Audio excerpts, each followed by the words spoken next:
नमस्कार साथियों, अपना टाइम क्लासेज में आप सभी का स्वागत है। आज आप सभी को पर्यावरण से संबंधित महत्वपूर्ण प्रश्नों को हल कराएंगे।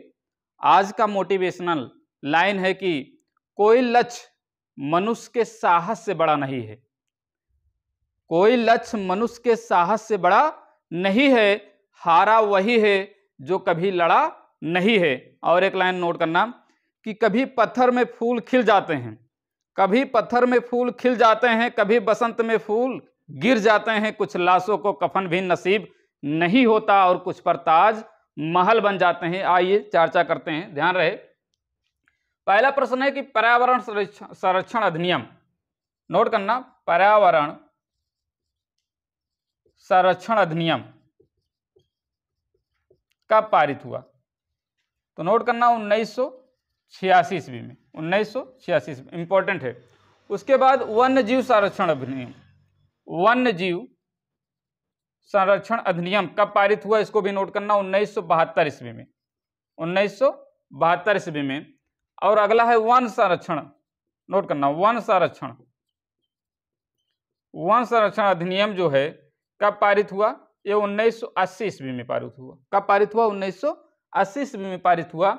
अगला जो है जैव विविधता एक्ट, जैव विविधता एक्ट, नोट करना, इंपॉर्टेंट है। ये जो है आपका 2002 में, कब? 2002 में लागू हुआ। उसके बाद जो है आपका जल प्रदूषण अधिनियम, जल प्रदूषण अधिनियम जो है वो आपका जो है 1974 ईस्वी में, कब? 1974 ईस्वी में लागू हुआ। और अगला जो है नई राष्ट्रीय वन नीति, नई राष्ट्रीय वन नीति, इसको भी नोट करना, इंपॉर्टेंट है। ये आपका 1988 ईस्वी में, 1988 ईस्वी में लागू की गई। आइए और कुछ महत्वपूर्ण प्रश्नों के बारे में चर्चा करते हैं। इसको मिटा दें, इसको नोट कर लेना। जैसे जो है विश्व में जो विनाशकारी परमाणु दुर्घटनाएं घटित हुई उसके बारे में चर्चा कर लेते हैं। जैसे आपका चेरनोबिल है, चेरनोबिल, नोट करना, चेरनोबिल, ये जो है 1986 ईस्वी में, नोट करना, इंपॉर्टेंट है, 1986 ईस्वी में यह घटना, जो परमाणु घटना घटित हुई थी, यह यूक्रेन में हुई थी। कहाँ हुई थी? यूक्रेन में हुई थी। इसको नोट करना, चेरनोबिल 1986 ईस्वी में यूक्रेन में एक घटना घटित हुई थी, परमाणु दुर्घटना। और ये भी नोट करना, यूनियन कार्बाइड से, यूनियन कार्बाइड से, ध्यान देना, ये जो भोपाल में, ध्यान देना, भोपाल में, ये भी इंपॉर्टेंट है। कहाँ है? भोपाल में। ये 2 दिसंबर, नोट करना डेट, 2 दिसंबर 1984 ईस्वी में, 1984 ईस्वी में मिथाइल आइसोसाइनेट के कारण, ये भी पूछा जाता है, मिथाइल आइसोसाइनेट के कारण यह दुर्घटना घटित हुई। मतलब इसके रिसाव के कारण, मिथाइल आइसोसाइनेट के रिसाव के कारण, नोट करना, रिसाव के कारण यह दुर्घटना घटित हुई थी। और आगे जो है एक इंपॉर्टेंट और है, फुकुशिमा, फुकुशिमा रिएक्टर, नोट करना, फुकुशिमा रिएक्टर जो है, इससे जो है 2011 में इस मतलब कि विकिरण से हजारों लोग प्रभावित हुए थे। इसके विकिरण से जो है हजारों लोग प्रभावित हुए थे, ये भी इंपॉर्टेंट है, इसको भी नोट कर लेना। और अगला जो है कुछ और चर्चा कर लेते हैं। जैसे आपका ध्वनि को मापने की इकाई क्या है? ध्वनि मापने की इकाई, नोट करना, ध्वनि मापने की इकाई जो है आपका डेसिबल है। क्या है? डेसिबल है। सामान्य ध्वनि जो होती है 45 से 50 डेसिबल तक होती है। कितनी होती है? 45 से 50 डेसिबल, ये भी नोट करना। और जो ओजोन परत की मोटाई, ओजोन परत की जो मोटाई मापी जाती है, इसकी इकाई को क्या कहते हैं? डाप्सन, डाप्सन, ठीक है ना। और जो है आपका जैसे भूकंप की तीव्रता, भूकंप की तीव्रता जो है, ये जो है सिस्मोग्राफ, सिस्मोग्राफ,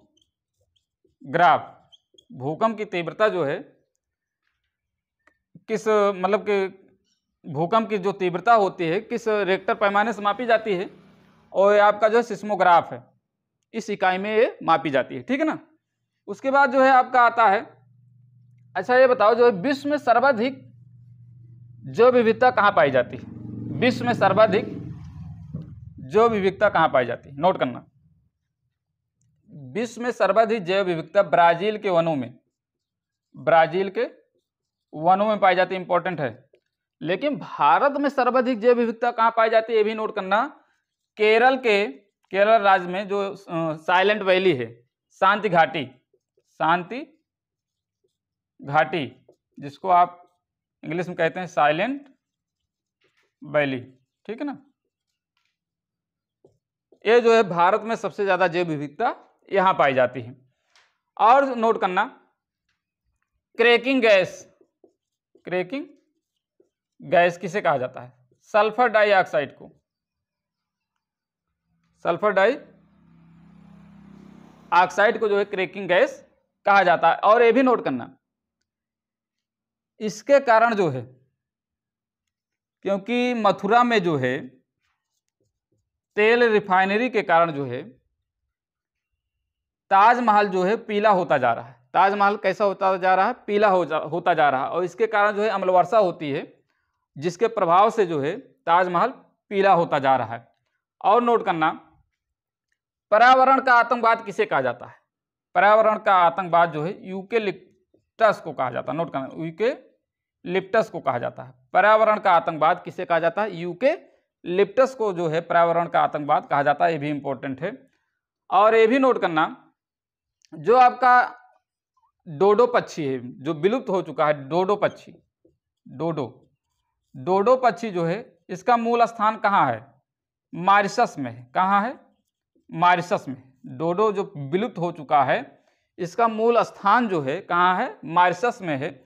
और ये भी नोट करना, जो डायनासोर विलुप्त हो गए हैं, जो डायनासोर, ध्यान देना, जो डायनासोर विलुप्त हो गए हैं वो जो है मतलब किस युग के प्राणी थे ये भी नोट करना। मेसोजोइक काल के प्राणी थे, मेसोजोइक काल के प्राणी थे, ये भी नोट करना, ये भी इंपॉर्टेंट है। और आपका जो है चर्चा कर लेते हैं, महत्वपूर्ण तथ्य के बारे में ही चर्चा की जा रही है, नोट करना। सलीम अली, नोट करना, सलीम अली को जो है बर्ड मैन ऑफ इंडिया कहा जाता है, बर्ड मैन ऑफ इंडिया कहा जाता है। नोट करना, बहुत इंपॉर्टेंट है। सलीम अली को, भारत के महान वैज्ञानिक, पक्षी वैज्ञानिक हैं, इनको जो है बर्ड मैन ऑफ इंडिया कहा जाता है। और सलीम अली राष्ट्रीय उद्यान कहाँ है? नोट करना, सलीम अली राष्ट्रीय उद्यान जो है जम्मू कश्मीर में है। कहाँ है? जम्मू कश्मीर में है। कौन सा राष्ट्रीय उद्यान? सलीम अली, नोट करना, सलीम अली राष्ट्रीय उद्यान, ठीक है ना। अच्छा, एक और प्रश्न उठता है, नोट करना, कि जो है सलीम अली पक्षी विज्ञान केंद्र कहाँ है? सलीम अली पक्षी विज्ञान केंद्र, नोट करना, ये आपका कोयम्बटूर में है, कोयम्बटूर में है। और यह तमिलनाडु में है, तमिलनाडु में है। नोट करना, ये भी सलीम अली पक्षी विज्ञान केंद्र कहाँ है? कोयम्बटूर, तमिलनाडु में है। और ये भी नोट करना कि जो है ये सलीम अली जो हैं, इनकी चर्चित जो पुस्तक है उसका नाम क्या है? तो नोट करना, book of Indian birds, book of Indian birds, ये इनकी प्रसिद्ध चर्चित पुस्तक है जो है सलीम अली की, इंपॉर्टेंट है, ये भी ध्यान देना। अच्छा, पक्षियों का महाद्वीप किसे कहा जाता है? पक्षियों का महाद्वीप जो है दक्षिणी अमेरिका को कहा जाता है। नोट करना, दक्षिणी अमेरिका को पक्षियों का महाद्वीप कहा जाता है। और ये भी नोट करना, सबसे बड़ा पक्षी जो है कौन है? सबसे बड़ा पक्षी, सबसे बड़ा पक्षी जो है शुतुरमुर्ग है, शुतुरमुर्ग है। नोट करना, इंपॉर्टेंट है, शुतुरमुर्ग। सबसे छोटा पक्षी हमिंग बर्ड है, हमिंग बर्ड है, ये भी नोट करना। अच्छा, सबसे लंबी उड़ान भरने वाला पक्षी कौन है? ये भी नोट करना, सबसे लंबी उड़ान भरने वाला पक्षी जो है इंडियन बस्टर्ड है, इंडियन बस्टर्ड है, ये भी नोट करना, इंपॉर्टेंट है। और देखते हैं, इसको मिटा देते हैं।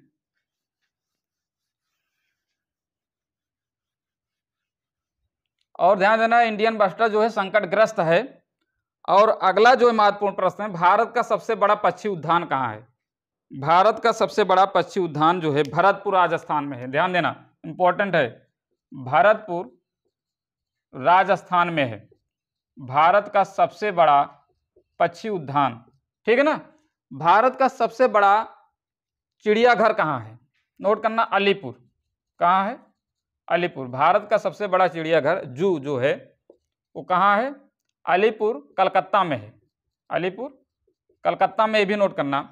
और ये भी नोट करना, केंद्रीय पक्षी शोध संस्थान, इंपॉर्टेंट है, केंद्रीय पक्षी शोध संस्थान कहाँ है,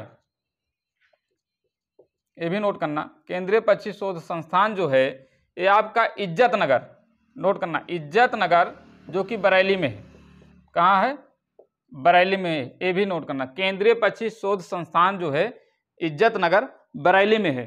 और आगे देखते हैं नवाबगंज पक्षी विहार, नवाबगंज, ध्यान देना, नवाबगंज पक्षी उद्यान ना, नवाबगंज पक्षी उद्यान कहाँ है, ये भी नोट करना।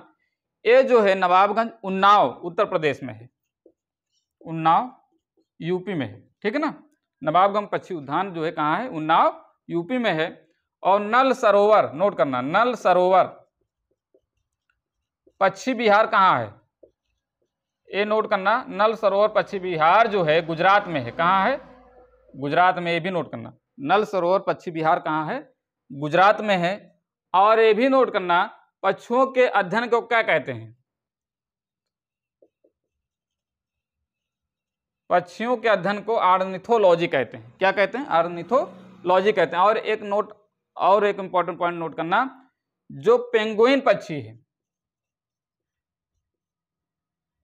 पेंगुइन जो पक्षी है, नोट करना, ये अंटार्कटिका में पाया जाता है। कहाँ पाया जाता है, अंटार्कटिका में, ये भी इंपॉर्टेंट है।